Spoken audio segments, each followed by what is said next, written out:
जैसा कि सबको याद होगा, हमने लास्ट क्लास में स्टार्ट किया था टॉपिक प्रोजेक्टाइल मोशन, और हमने उस पे बेसिक बातें की थी, और हम लोग कुछ फार्मूला भी वहाँ से डिराइव किए थे। और मैंने तुमको बताया था कि maximum height attained bye a projectile जो आया था वो आपका आया था u square sine square theta by 2g। मैं एक बार फिर से फार्मूला सब बोल दे रहा हूँ, या जिसको हम लोग बोलते थे कि वाई कंपोनेंट का initial velocity whole square divided by 2g, ये आपका आया था मैक्सिमम रेंज। हमने फिर फाइंड किया था उसका, सॉरी, ये आपका आया था मैक्सिमम हाइट। फिर हमने उसके बाद फाइंड किया था हॉरिजेंटल रेंज, तो वो आपका आया था u square sine 2 theta by g, ये आपका आया था हॉरिजेंटल रेंज। और ये सब बेसिक बातें मैंने आपको बताई थी। और हमने कहा था कि ये सारे फार्मूला वैलिड तब होंगे जब आप बॉडी को ग्राउंड से फेंकते हो या ग्राउंड से आप उसको प्रोजेक्ट करते हो। और भी मैंने कुछ बताया था आपका कि जो वेलोसिटी इन एक्स होता है वो हमेशा ही कांस्टेंट रहता है, और जो वेलोसिटी इन वाई था वो आपका चेंज करता है, वो कांस्टेंट नहीं रहेगा। और वो चेंज करता है simply as a motion in free fall, जो हमने पहले किया था मोशन इन वन डिमेंशन, जब आप बॉल को ऊपर फेंकते थे। तो जैसा उस बॉल का मोशन हुआ था वैसे ही यहाँ पे भी प्रोजेक्टाइल मोशन होने वाला है, ठीक है। तो ये सब बेसिक बातें थी। अब चलो हम लोग आज क्वेश्चन स्टार्ट करेंगे। तो सबसे पहले क्वेश्चन हमने लिया है कि find the angle of projection for which the horizontal range and maximum height are equal. और क्वेश्चन में ऐसा कुछ मेंशन नहीं किया कि हमने बॉडी को टावर से फेंका है, तो हम लोग मान के चलें कि हमने बॉडी को ग्राउंड से फेंका है। तो ये मान लीजिए आपका ग्राउंड हो गया, जिसको आप हॉरिजेंटल में एक्स मानते हो, ये वर्टिकल में आप वाई मानते हो। ये ऑरिजिन हुआ, जिस पॉइंट से आप फेंकते हो बॉडी को उसको आप मानते हो ऑरिजिन। और मान लीजिए कि हमने इस पॉइंट ओ से यू मीटर पर सेकेंड से बॉडी को फेंका, और इसको हमने हॉरिजेंटल से थीटा एंगल पे फेंका था। तो कुछ ऐसा ही पाथ होगा ना, इसका जो पाथ होने वाला है, देखिए कुछ ऐसा पाथ होगा। और इस मोशन को हम लोग बोलते हैं प्रोजेक्टाइल मोशन। अब क्वेश्चन में क्या बोला है आपको कि ये एंगल बताना है, आपको ये थीटा का वैल्यू बताना है कि for what value of angle, जितना इस बॉडी का हॉरिजेंटल रेंज होगा उतना ही उसका मैक्सिमम हाइट भी होना चाहिए। तो हमको क्या पता है कि maximum height is u square sine square theta divided by 2g। और हमको पता है कि range is equal to u square sine 2 theta divided by g. या आप चाहो तो रेंज को और आप लिख सकते हो कुछ ऐसा कि 2 u square sine theta into cos theta by g. ठीक है ना, आप रेंज को इस फॉर्म में भी लिख सकते हो। ओके। अब according to question maximum height और रेंज इक्वल होना चाहिए। According to question H max is equal to R, मतलब u square sine square theta divided by 2g should be equal to 2 u square sine theta into cos theta divided by g. अब इसको simplify करो तो u square से u square cancel out, ये g से g cancel out, और sine theta भी left side और राइट साइड होगा कैंसल आउट। तो देखो बच क्या रहा है, फिर वहां से बचेगा आपका लेफ्ट साइड में बच रहा है साइन थीटा बाई 2, और राइट साइड में आपका बचेगा 2 cos थीटा। अब देखिए यहाँ से आप लिख सकते हो कि sine theta divided by cos theta is equal to 4, या आप यहाँ से लिख सकते हो कि tan theta is equal to 4। और आपको बताना था वैल्यू ऑफ एंगल, तो आप लिखोगे theta equal to tan inverse 4, theta equal to tan inverse 4, and this is the answer. इतने एंगल के लिए जब हम लोग उस बॉडी को हॉरिजेंटल से इतने एंगल पे फेंकेंगे, तो जितना उसका होगा मैक्सिमम हाइट उतना ही उसका होने वाला है हॉरिजेंटल रेंज भी। आप किसी भी स्पीड से फेंक लो, आप 10 मीटर पर सेकंड से फेंको, आप 20 मीटर पर सेकंड से फेंको, आप अगर एंगल ये रखते हो theta equal to tan inverse 4, तो हॉरिजेंटल रेंज और मैक्सिमम हाइट सेम हो जाएगा। समझ में आया क्या? बोलो जल्दी। देखो नेक्स्ट क्वेश्चन है, prove that the maximum horizontal range is 4 times the maximum height of the projectile, comma, when fired at an inclination so as to have maximum horizontal range। एक बार तुम लोग इस क्वेश्चन को रीड करो खुद से। सबने रीड कर लिया, अब मैं क्वेश्चन का मतलब समझाता हूँ। क्वेश्चन का मतलब ये है कि आपको प्रूव करना है कि मैक्सिमम हॉरिजेंटल रेंज किसी भी बॉडी का होगा 4 times of the maximum height attained by the body. और क्वेश्चन में ये भी दिया है कि आपने जो बॉडी को फेंका है ना, तो जो उस बॉडी का एंगल ऑफ प्रोजेक्शन है वो वही एंगल है जिसके लिए रेंज मैक्सिमम होता है। तो हमने तुमको बताया था कि बॉडी के का जो रेंज मैक्सिमम तब होता है जब angle of projection is 45 degree, अगर तुम लोग को याद हो तो, कि जब हम लोग बॉडी को हॉरिजेंटल से 45 डिग्री एंगल पे फेंकते हैं, कि जब थीटा 45 डिग्री होता है उस केस में रेंज मैक्सिमम होता है। अच्छी बात है। तो चलो फाइंड करते हैं मैक्सिमम रेंज का वैल्यू। तो रेंज का फॉर्मूला होता है u square sine 2 theta by g, और थीटा हो गया 45 डिग्री, तो साइन 2 थीटा हो जाएगा साइन 90। तो मतलब हम लिखेंगे u square sine 90 degree by g, जिसको आप लिख सकते हो u square by g. This is the value of maximum range. अब फॉर गिवन एंगल, मतलब कि for theta equal to 45 degree, आप फाइंड कर लो maximum height attained by the ball, या फिर जिसको आप बोलते हो कि maximum height attained by the projectile. तो देखो, तो एच मैक्स क्या होता है, u square sine square theta divided by 2 g. तो इस क्वेश्चन के लिए हम लोग पुट करेंगे you square sine square 45 degree divided by 2 g. तो यू स्क्वायर एंड साइन 45 का वैल्यू होता है 1/√2, और 1/√2 का होल स्क्वायर हो जाएगा 1/2। तो मतलब कि ये आपका आने वाला है एक्सप्रेशन यू स्क्वायर बाई 4 जी।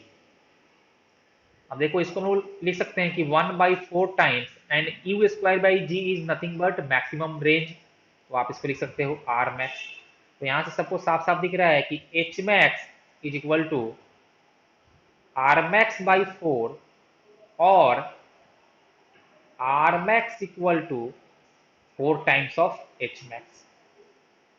और देखो, यही हमको प्रूव भी करना था कि maximum horizontal range is equal to the 4 times of the maximum height attained by the projectile. समझ में आया क्या? जल्दी बोलो। Okay. देखो, ये थर्ड क्वेश्चन है, मैं इसको एक बार रीड कर रहा हूं।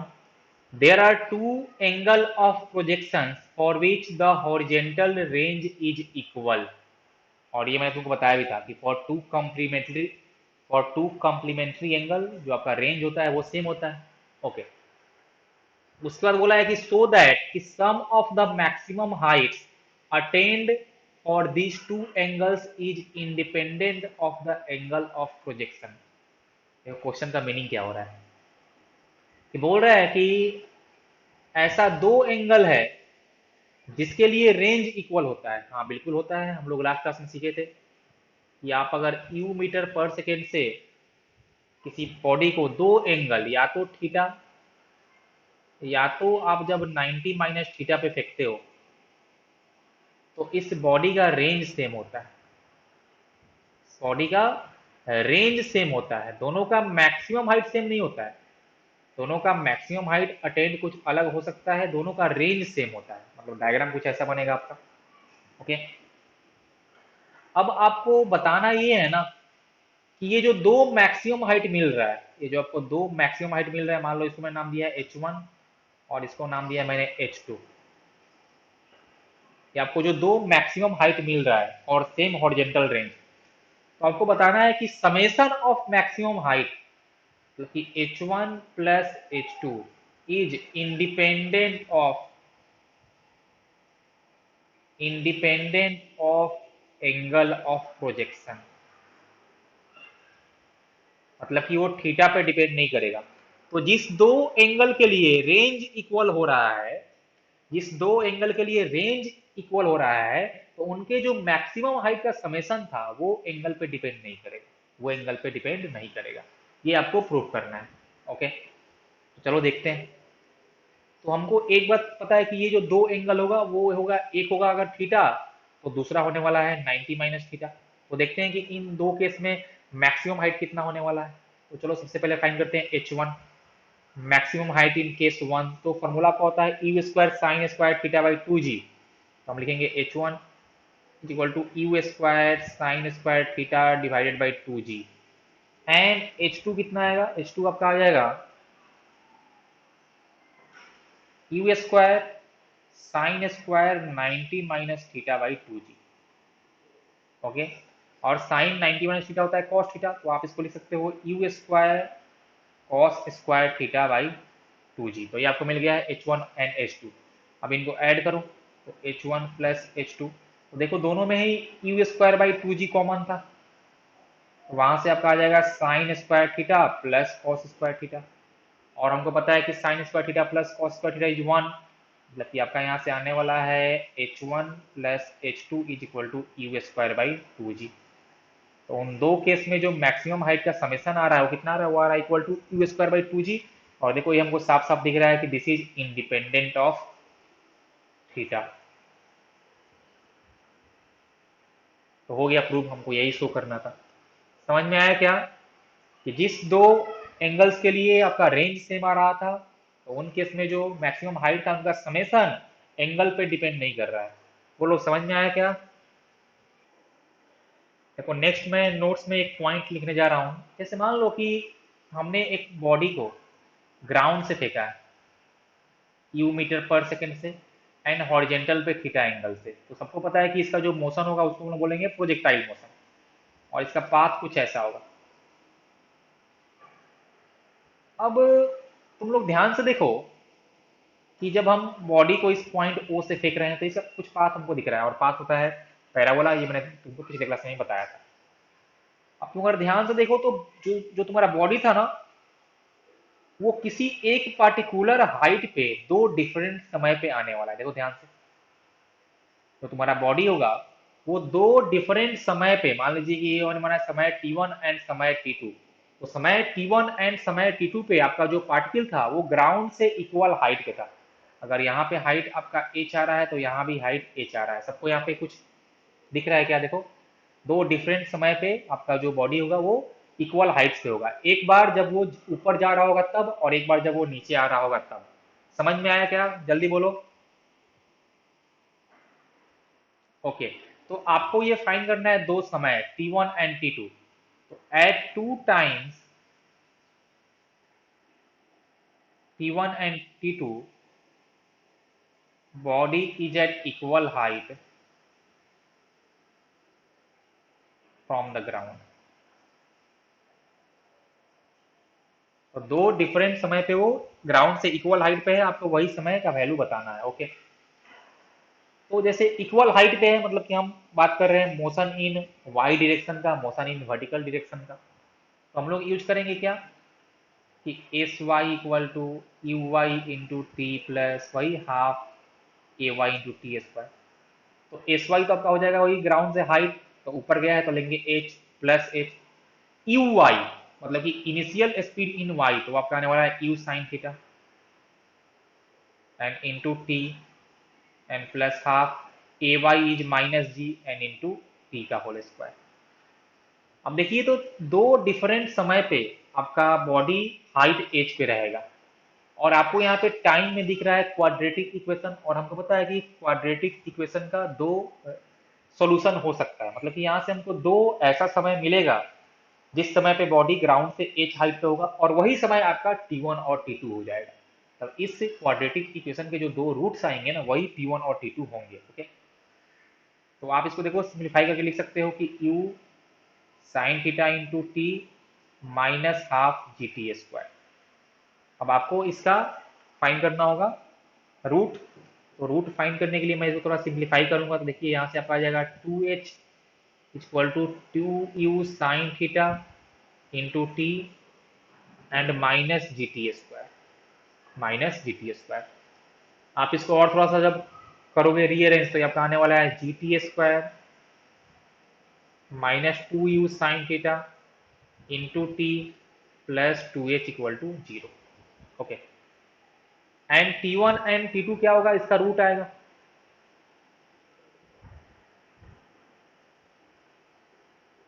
T1 and T2 are roots of equation, तो आप देखो फाइंड भी कर सकते हो value of T1 and T2 को सिंपल फॉर्मूला यूज करके कि roots of quadratic equation is minus b plus minus square root of b square minus 4ac by 2a। देखो उससे मैं फाइंड करता हूँ तो लिखूंगा मैं माइनस बी ना, तो बी आपका हो जाएगा 2u sin थीटा।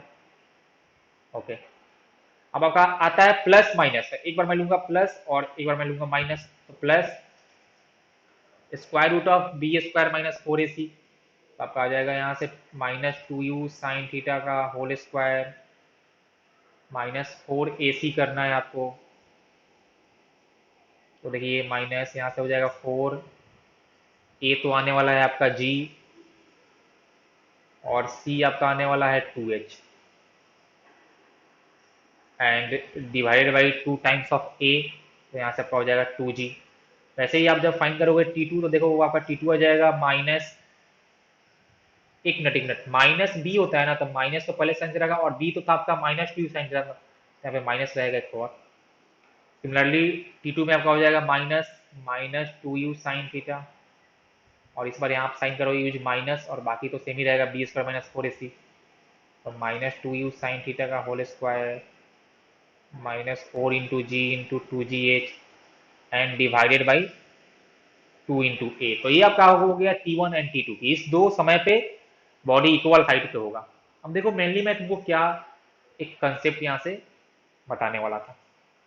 मैं आपसे पूछूं कि what is the value of T1 and T2, what is the value of T1 and T2, मतलब कि जिस दो समय पे बॉडी इक्वल हाइट पे था, आपको उस समय का समेशन फाइंड करना है, आपको उसका समेशन फाइंड करना है T1 and T2, T1 plus T2। तो आपको पता है कि T1 and T2 are the roots of this quadratic equation, इस क्वाड्रेटिक इक्वेशन का रूट है, और किसी क्वाड्रेटिक इक्वेशन का रूट का समेशन क्या आता है, -b/a, अगर तुमको सिंपल मैथमेटिक्स आता हो तो alpha plus beta is -b/a। तो मतलब कि यहाँ से हम लोग लिखेंगे कि T1 plus T2 is -b/a, तो माइनस हो गया, और b आपका था -2u sin theta, and by a, तो a आपका हो जाएगा g। देखो ये आपका सिंपल आ रहा है 2u sin थीटा/g, 2u sin थीटा/g, या इसको आप लिख सकते हो 2 times of y component of initial velocity divided by g। अब सबको एक बात ऐसा अभी याद आया होगा, तो 2u sin थीटा/g is nothing but time of flight, this is nothing but time of flight of the projectile. मतलब कि जिस दो समय पे बॉडी आपका इक्वल हाइट पे होने वाला है, उस टाइम का समेशन जो होगा वो होगा equal to the time of flight. समझ में आया क्या, जल्दी से बताओ तो। ये इंपॉर्टेंट बात है, तुम लोग इसको याद रखना। ये मैंने तुमको एक बार पहले ही बताया था जब हम लोग फ्री फॉल पढ़ रहे थे, तो बोलो तो याद रहेगा क्या, बोलो। If body is at equal height from ground at two different time T1 and T2, then summation of T1 and T2 is equal to the time of flight of projectile। जैसे देखो इस पे एक सिंपल क्वेश्चन हम लोग करते हैं attend, ठीक है। एक एग्जांपल लेते हैं। मान लो हमने तुमसे बोला कि एक बॉडी को हम लोग हॉरिजेंटल से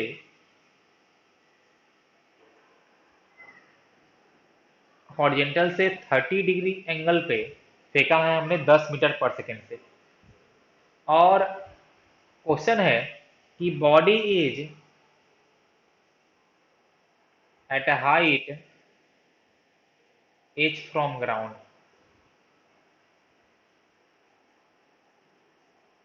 at time 0.2 second। Body is at a height h from ground at time 0.2 second। Find the time after which body will be at same height।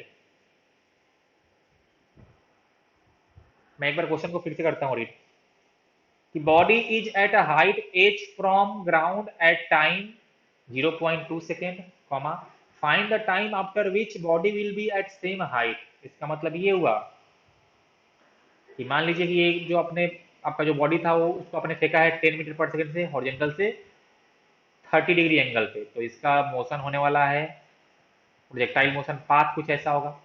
और मान लीजिए कि t बराबर 0.2 पे, t बराबर 0.2 सेकेंड पे बॉडी आपका इस पॉइंट ए पे था, पॉइंट ए पे था। तो पूछा ये है कि कितने समय बाद वो सेम हाइट पे होगा, तो सेम हाइट मतलब कि कहीं यहाँ पे पॉइंट बी पे कितने समय बाद वो सेम पॉइंट, सेम हाइट और वो उस पॉइंट बी पे होगा। ओके, तो आपको ये बताना है वैल्यू ऑफ टी, तो आप इसको मान लो टी टू, तो टी वन आपको दिया हुआ है 0.2 सेकेंड, तो जैसे मैंने आपको बताया था कि t one plus t two हम यहाँ लिखेंगे सोल्यूशन में एकदम, अब तो एकदम सिंपल हो जाएगा कि t one plus t two is equal to time of flight. तो आप सबसे पहले फाइंड कर लो टाइम ऑफ फ्लाइट, तो आपका हो जाएगा 2u साइन थीटा बाई जी, तो 2 इंटू यू था 10, हो जाएगा साइन 30 डिग्री, एंड भाई आप जी ले लो अभी फिलहाल के लिए 10, क्वेश्चन में आपको दिया हुआ है कि जी आपको लेना है 10 मीटर पर सेकेंड स्क्वायर, तो जी आपका हो जाएगा 10, तो 10 से 10 कैंसल आउट है, 2 इंटू साइन 30 इज हाफ मतलब 1 सेकेंड, तो time of flight is 1 second. तो यहाँ से हम लिखेंगे t one plus t two is 1 second, और टी वन आपको दिया हुआ है 0.2 सेकेंड, तो 0.2 plus t two is 1 second, तो यहाँ से आ जाएगा t two equal to 0.8 second. अभी एट टाइम 0.8 सेकेंड बॉडी आपका फिर से उसी हाइट पे होगा जितने हाइट पे वो समय 0.2 सेकेंड पे था। समझ में आया क्या? जल्दी से बोलो, जल्दी बताओ। ओके, चलो ये रहा अपना next question. What is the average velocity of a particle projected from the ground with a speed u at an angle alpha with the horizontal over a time interval from beginning till it strikes the ground? तुम लोग इस question को read करो तब तक मैं इसका diagram draw करता हूँ।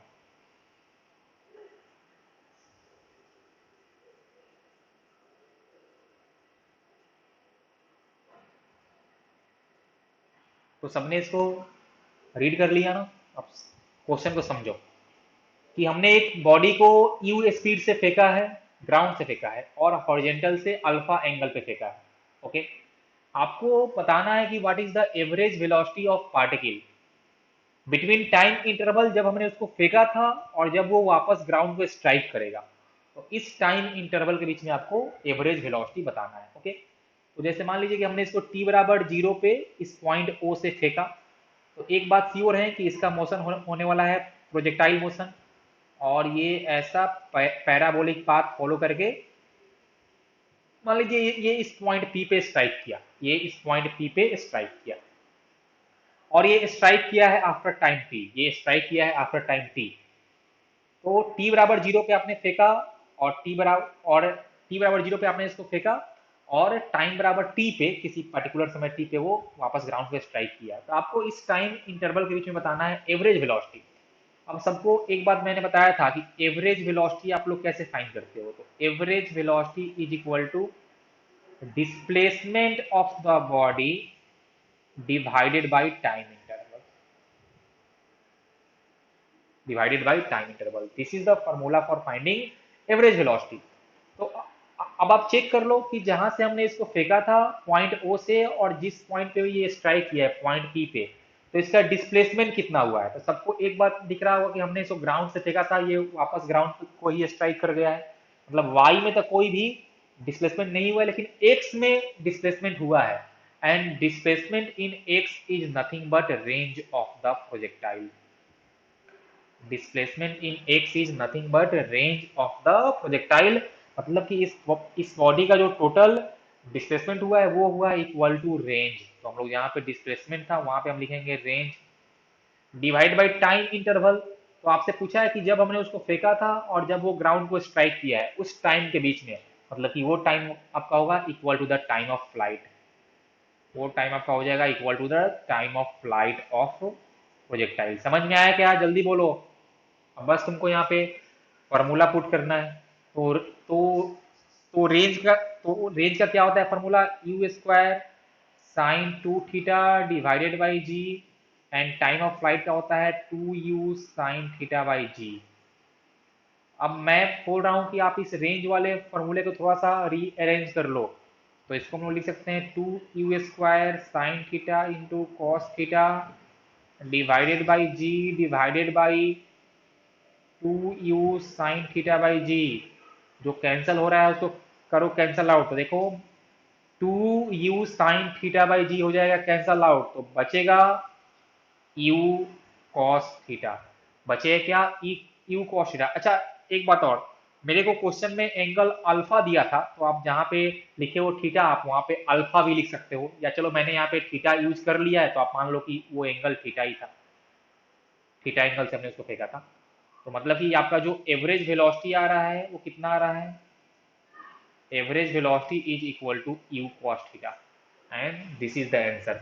समझ में आया कि नहीं आया? जल्दी बताओ, जल्दी बोलो। Okay, okay. अब देखो सेकेंड क्वेश्चन था कि what is the change in velocity in the above question. इस क्वेश्चन में जो आपने सॉल्व किया अभी जस्ट, उसमें चेंज इन वेलोसिटी कितना आने वाला है, और चेंज इन वेलोसिटी आपको बताना है जब हमने उसको फेंका था और जब वो ग्राउंड को स्ट्राइक कर रहा है उसके बीच में। चलिए, अच्छी बात है। तो हम लोग जानते हैं कि change in velocity delta v is equal to final velocity minus initial velocity. And velocity is a vector quantity, तो आपको उसको वेक्टर फॉर्म में लिखना होगा। ओके, अच्छी बात है। तो चलो फाइन करो वेलोसिटी फाइनल। तो ध्यान से देखो, तो मैंने तुमको बताया था कि बॉडी जब पूरे ही अपने इस प्रोजेक्टाइल मोशन में रहता है तो उसका हॉरिजेंटल कंपोनेंट कभी भी चेंज नहीं करता है। Okay, horizontal component of velocity never change in projectile motion. Okay, अच्छी बात है सर। तो चलो मैं यहाँ पे लिखता हूँ एक बार। चलो मैंने यहाँ पे लिखा है पहले इनिशियल वेलोसिटी के लिए। तो देखो, इनिशियल वेलोसिटी का जो एक्स कंपोनेंट आएगा वो आपका आएगा you cos theta i cap, और जो वाई कंपोनेंट आएगा वो आपका आएगा you sine theta J cap. ये मैंने कैसे लिखा? तो मैंने उसको एक्स और वाई ब्रेक कर दिया। देखो, x component is u cos theta and y component is u sine theta. इसमें कोई भी तकलीफ नहीं होना चाहिए। ओके, अब आपको बताना है फाइनल वेलोसिटी। तो आपको एक बात तो श्योर हो कि फाइनल वेलोसिटी का एक्स कंपोनेंट तो चेंज नहीं करेगा, तो एक्स कंपोनेंट वो अभी भी यू कॉस थीटा ही रहने वाला है, तो आपका हो जाएगा u cos theta i cap.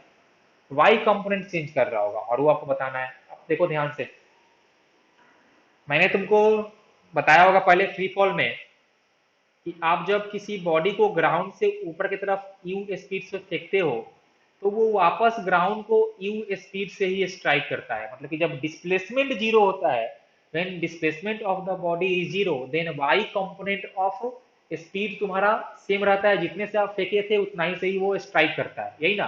तो स्पीड सेम रहता है, और जो उसका वेलोसिटी का डायरेक्शन था वो उल्टा हो जाता है। मतलब कि जो इसका y कंपोनेंट होगा ना, जो y कंपोनेंट ऑफ वेलोसिटी होगा जब बॉडी ग्राउंड को स्ट्राइक कर रहा होगा, वो होगा equal to the u sine theta ही, लेकिन इस बार वो निगेटिव में हो जाएगा क्योंकि उसका डायरेक्शन चेंज कर गया होगा जब वो ग्राउंड को स्ट्राइक कर रहा है।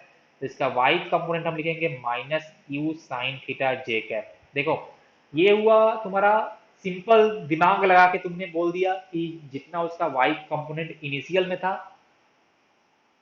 उसका जस्ट निगेटिव में होगा फाइनल वाला। ठीक है, वो कब होगा? जब ग्राउंड को वो स्ट्राइक कर रहा होगा, है ना? ओके, आप चाहो तो इसको फॉर्मूले से ही फाइंड कर सकते हो। आप यूज कर सकते हो कि velocity in y is equal to initial velocity in y and minus g into t, क्योंकि acceleration in y is minus g. और जहां पे यू वाई था वहां आप पुट कर दो यू साइन थीटा, क्योंकि initial velocity in y u sine theta minus g, and t आपका हो जाएगा equal to the time of flight, क्योंकि आपको उतना ही समय के बाद फाइंड करना है वाई में वेलोसिटी। तो टाइम ऑफ फ्लाइट आपका होता है 2u साइन थीटा बाई जी। देखो, आप जब इसको सिंप्लीफाई करो तो यहाँ से जी से जी हो जाएगा कैंसिल आउट, तो बचेगा you sine theta minus 2u sine theta. मतलब देखो आपका माइनस यू साइन थीटा ही आ जाएगा, और वही मैंने वहां पे डायरेक्टली यूज भी कर लिया है। समझ में आया कि नहीं आया? जल्दी बोलो, जल्दी बताओ मेरे को। तो आपको मिल गया है वेलोसिटी फाइनल और आपको मिल गया है वेलोसिटी इनिशियल। अब देखो, फाइनल और इनिशियल दोनों में ही यू कॉस थीटा था, तो वो माइनस होकर हो जाएगा कैंसिल आउट।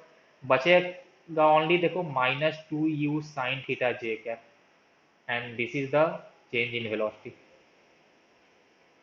समझ में आया कि नहीं आया, बोलो जल्दी से। अब तुम लोग इसको ऐसे याद रख सकते हो कि जब हम किसी बॉडी को फेंकते हैं ग्राउंड से, और जब वो बॉडी स्ट्राइक करता है वापस ग्राउंड को, तो उसका एक्स वाला कंपोनेंट सेम रहता है, वाई वाला कंपोनेंट का बस साइन उल्टा होता है। मतलब प्लस में जब फेंकते हैं तो होता है प्लस में, और जब स्ट्राइक करेगा तो हो जाएगा माइनस में। तो ऐसे तुम लोग इन सारी बातों को याद रख सकते हो। चलो कुछ और बेसिक क्वेश्चंस करते हैं।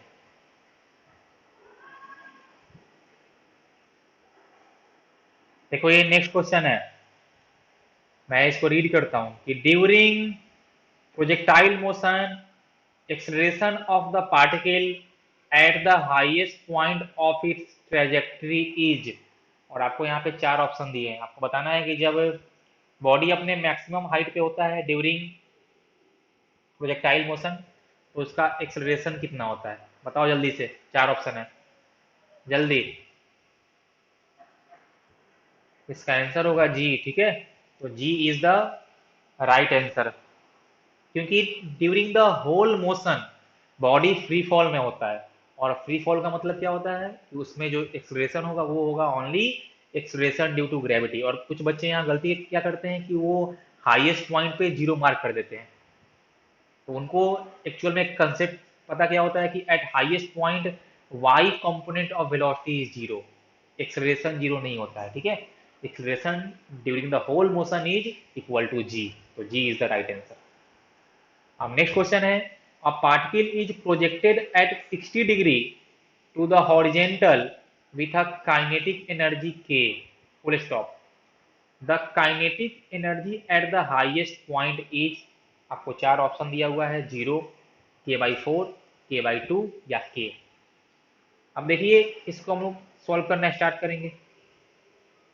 तो सबको एक बार पता है कि formula for kinetic energy is half m v square. यहाँ पे जो v होता है ना, v is the speed of the body, v is the speed of body. हम लोग जब भी काइनेटिक एनर्जी फाइंड करते हैं तो हम लोग बॉडी का टोटल स्पीड लेते हैं, उसका x में क्या स्पीड है, y में क्या स्पीड है, हमको उतना नहीं सोचना है, हमको उसके टोटल स्पीड से मतलब है, ठीक है। समझ में आया ना हम क्या बोलना चाह रहे हैं, जल्दी बताओ, बोलो।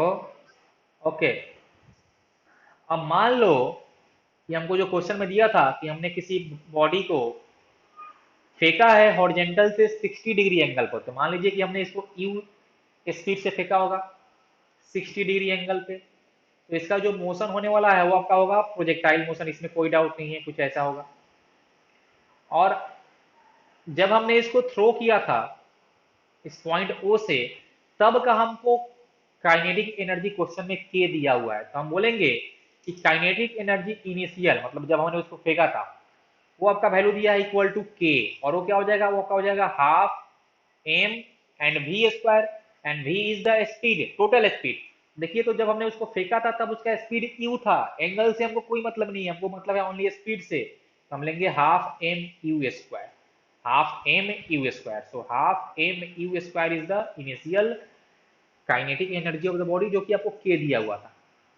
अब आपको फाइंड करना है कि जब ये अपने मैक्सिमम हाइट वाले पॉइंट पे होगा, जब ये अपने मैक्सिमम हाइट वाले पॉइंट पे होगा तब इसका काइनेटिक एनर्जी क्या होगा, तो उसके लिए आपको फाइंड करना पड़ेगा कि वहां पे उसका स्पीड कितना आने वाला है। अब तुमको याद होगा कि हमको पता है कि at maximum height y component of velocity is zero, या फिर ऐसा बोल सकते हो कि जो y कंपोनेंट होगा स्पीड का वो हो जाएगा जीरो, ओनली x कंपोनेंट होता है, and x component of velocity never change, x component of velocity never change मतलब कि स्पीड भी नहीं चेंज करेगा। तो x कंपोनेंट का स्पीड कितना होने वाला है, तो स्टार्टिंग में जो रहा होगा, स्टार्टिंग में जो रहा होगा x कंपोनेंट का स्पीड, देखिए ध्यान से, तो स्टार्टिंग में x कंपोनेंट का स्पीड आपका रहा होगा u cos 60 degree, u cos 60 degree, and cos 60 is half, ताकि u/2, तो u/2 is the initial speed in x, और जब वो अपने मैक्सिमम हाइट पे होगा तो यही उसके पास सिर्फ स्पीड होने वाला है u/2, क्योंकि उसका y वाला तो हो गया जीरो। अब कुछ बच्चे को कंफ्यूजन ये होता है कि स्टार्टिंग वाला जब आपने काइनेटिक एनर्जी फाइंड किया तो वहां पे एक्स और वाई आपने सेपरेटली क्यों नहीं लिया। तो मैं फिर से बोलना चाहता हूँ कि जब हम लोग काइनेटिक एनर्जी फाइंड करते हैं तो हमको एक्स और वाई में से कोई मतलब नहीं है, हमको मतलब होता है नेट स्पीड से। तो हमने उसको यू स्पीड से ही फेंका था, तो उसमें उसका स्पीड यू ही था, लेकिन मैक्सिमम हाइट पे जो उसका अभी स्पीड है वो यू के बराबर नहीं है, वो हो गया है u/2 के बराबर। समझ में आया क्या, जल्दी बताओ। तो जो इसका काइनेटिक एनर्जी आपका मैक्सिमम हाइट पे होगा, उसको मैं नाम दे रहा हूँ के एफ से, एफ फॉर फाइनल। तो ये आपका हो जाएगा हाफ एम वी स्क्वायर, और वी क्या होगा, मैक्सी वी आपका हो जाएगा स्पीड एट मैक्सिमम हाइट, और वो हमने देखा हो जाएगा u/2, तो u/2 का होल स्क्वायर। तो देखो ये आपका हो जाएगा 1/4 times of 1/4 times of half m u square, and half m u square is nothing but equal to k. तो यहाँ से आपका हो जाएगा कि kinetic energy at maximum height is k/4। समझ में आया कि नहीं आया, जल्दी बताओ। तो k/4 is the answer. Okay, सबको समझ में आया। अब इसी में मैंने थोड़ा सा चेंज कर दिया कि what is the kinetic energy of the body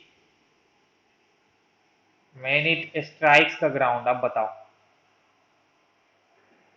कि जब वो ग्राउंड को स्ट्राइक कर रहा होगा तब उसका काइनेटिक एनर्जी कितना होगा। और फिर से मैंने ऑप्शन दिया है, ऑप्शन ए 0, ऑप्शन सेम रख रहा हूं मैं, option b k/4, option c k/2, option d k. बताओ, 2 मिनट का समय है तुम लोग के पास। हाँ, बहुत जल्दी बता दिया। सही है, आंसर होगा तुम्हारा के। के इज द राइट आंसर। क्यों? क्योंकि देखो ध्यान से कि जब वो वापस ग्राउंड को स्ट्राइक कर रहा होगा ना, तो मैंने तुमको क्या बताया था कि एक्स कंपोनेंट ऑफ वेलोसिटी तो आपका चेंज करता ही नहीं है, वो आपका यू cos थीटा ही रह जाएगा। और वाई कंपोनेंट ऑफ वेलोसिटी जो होता है उसका केवल डायरेक्शन चेंज करता है, स्पीड होता है सेम जितना से हमने उसको फेंका था। तो उसका वाई कंपोनेंट फिर से आपका आने वाला है यू साइन थीटा। देखिए ध्यान से, यू साइन थीटा। और आप जब फेंके थे तो भी उसका एक्स कंपोनेंट था यू cos थीटा, और वाई कंपोनेंट था यू साइन थीटा। अब जब आप नेट का बात करोगे ना, जैसे हमने तुमको बताया कि जब हम लोग फाइंड करते हैं काइनेटिक एनर्जी तो हम लेते हैं नेट स्पीड। तो आपका y कंपोनेंट है u sin थीटा और x कंपोनेंट है u cos थीटा, तो इसका नेट आपका u ही आने वाला है। नेट इसका स्पीड आपका u ही आएगा। एंड सिमिलरली आप जब फाइनल वाले का करोगे u cos theta and u sin theta का नेट, तो फिर से आपका u ही आएगा। मतलब कि जितने स्पीड से आपने उसको फेंका था वापस ग्राउंड को, उतना ही स्पीड से स्ट्राइक करेगा। तो काइनेटिक एनर्जी भी सेम होगा। बोलो जल्दी, समझ में आएगी नहीं यहाँ।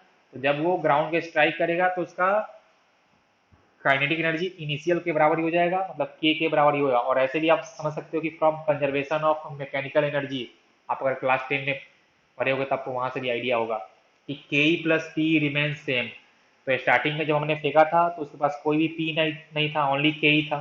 तो वापस जब ग्राउंड पे स्ट्राइक करेगा तो भी तो उसके पास कोई पी नहीं है, तो ओनली के ही रहेगा। तो जितना के ही पहले था उतना ही के ही बाद में भी होगा। समझ में आया कि नहीं आया, जल्दी बताओ। मैंने इसको तुमको दो डिफरेंट तरीके से समझा दिया, जल्दी बोलो। तो तुम लोग क्वेश्चन इस टाइप का कर लेगा ना, आता है ऐसा क्वेश्चन।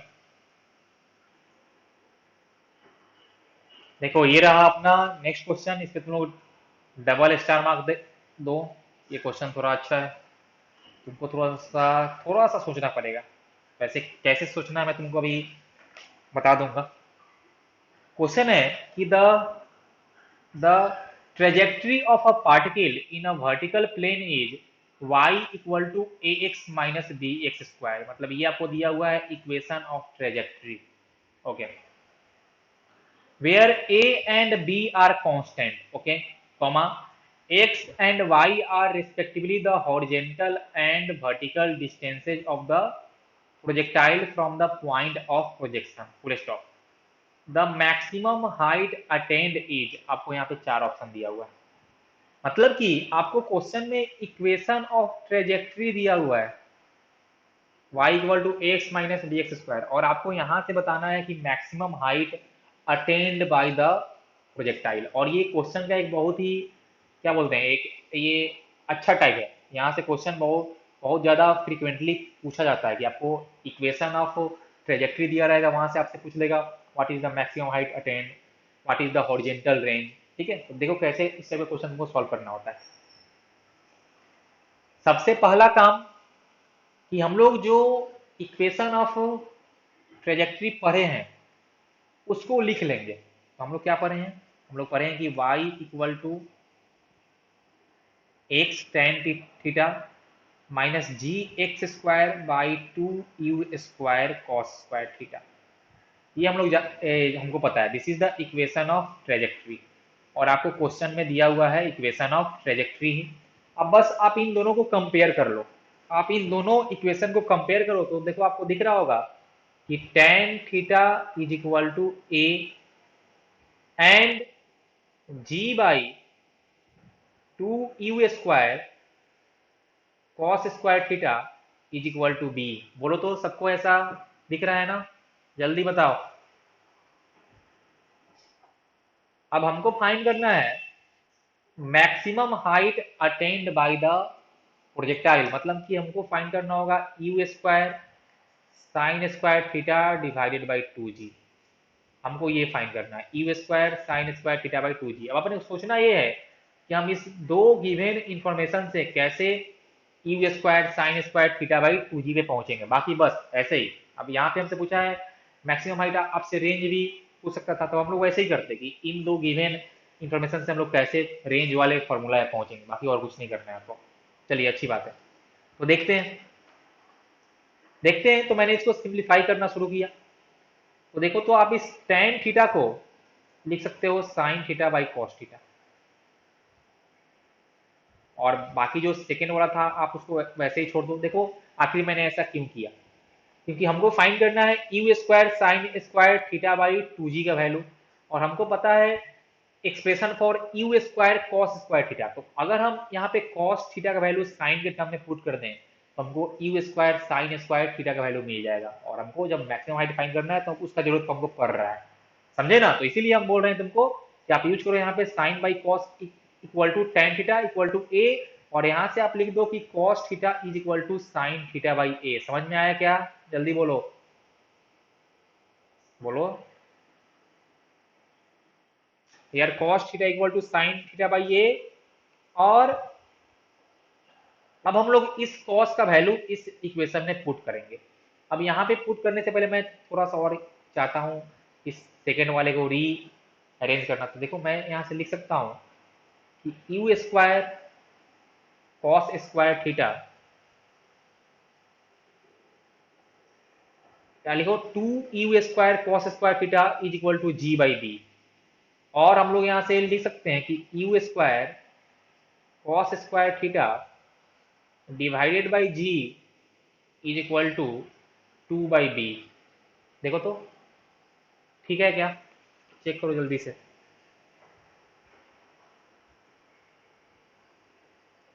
ठीक है ना, ठीक है या कुछ दिक्कत है, चेक करो जल्दी से। एक्चुअल में ये यहाँ पे ये ये टू बाई बी नहीं होगा, ये तुम्हारा हो जाएगा वन बाई टू बी। ये तुम्हारा हो जाएगा यहाँ पे वन बाई टू बी।